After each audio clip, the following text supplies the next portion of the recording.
أصدقائي الأعزاء، أهلا بيكم في فيديو جديد. زي ما احنا قلنا مستمرين في فيديوهات الهجرة. من أهم الأسئلة اللي كانت بتجيلي غير سؤال الفيديو اللي فات بتاع الورق هيطلع ازاي والكلام ده كله، فده تكملة للفيديو السابق. لو انت ما شفتهوش ارجع، هتلاقي كل حاجة عن الجرين كارد والسوشيال سيكيورتي والاي دي او الرخصة في الفيديو اللي فات. السؤال اللي دايما بيجي لي، انا خايف قوي يا ترى هلاقي شغل مش هلاقي شغل. طبعا انا ما اقدرش اوعد ناس. الموضوع بيترتب على الحظ وعلى السكيلز او الاكسبيرينس اللي عندك، الخبرات اللي عندك. فاعرف ناس بقالهم كتير جدا مش لاقيين شغل، واعرف ناس اشتغلوا على طول. بالنسبة بقى انت ازاي تدور على شغل اول ما تيجي بأسهل طريقة، هنعملها ازاي؟ طبعا الفيديوهات القديمة اللي انا كنت بحكيها زمان بقى، ان انا كنت بمشي في الشوارع ادور على شغل والكلام ده كله، لان ما كانش فيه مواقع زي دلوقتي. فعلا على فكرة لحد الان الطريقة دي على فكرة شغالة ومضمونة، وهتلاقي فيها شغل بسرعة كمان. ازاي بقى؟ لانك انت في الاول برضو موضوع ازمة الورق بتأخر على عملية الشغل، ان انت تشتغل في مكان بشيكات او مكان بطريقة رسمية. فافضل حل ليك بيبقى فيه حاجة اسمها اعلانات، اسمها هيلب وانتد. دي بتبقى موجودة في كل المحلات.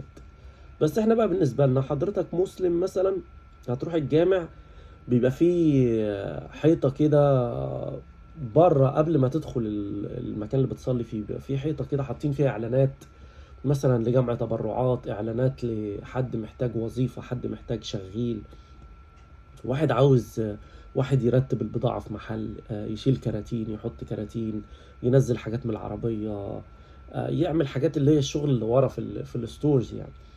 فدي طريقة، هتلاقي مكتوب عنوان، رقم تليفون، تقدر ساعتها تجيب العنوان، تستعمل جوجل ماب تروح للمكان. لو انت لسه ما جبتش تليفون تروح تتكلم مع الاونر بنفسك. بتبقى دي حاجات سهلة حلوة، ان انت بتتكلم مع المالك مباشرة. فدي عن طريق المسجد. اخواتنا المسيحيين في الكنيسة المليانة مرشقة اعلانات. تلاقي اعلانات توظيف، اعلانات اللي عاوز بيبي سيتر، اللي عاوز تمسك عيال، مش عارف ايه الكلام ده كله.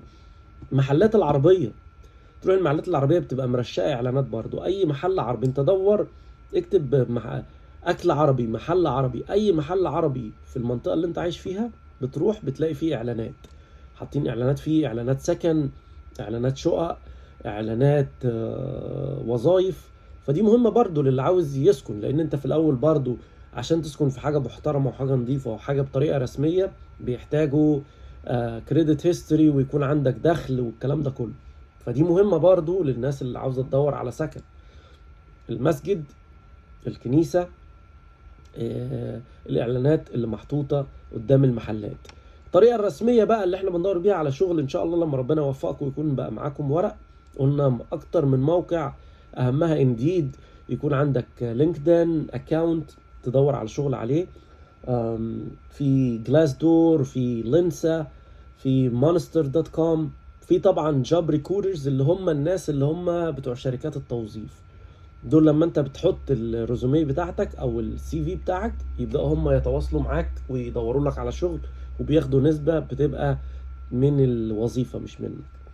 فدي طرق البحث عن عمل، وبحث عن شقة برضو في نفس الوقت. لو نسيت حاجة يا ريت تكتبوا لي اسئلتكم، وان شاء الله نعملها في الفيديو الجاي. اتمنى تستفادوا من الفيديو، واشوفكم على خير ان شاء الله. ما تنسوش النتيجة في شهر 5 ان شاء الله. بالتوفيق للجميع، مع السلامة.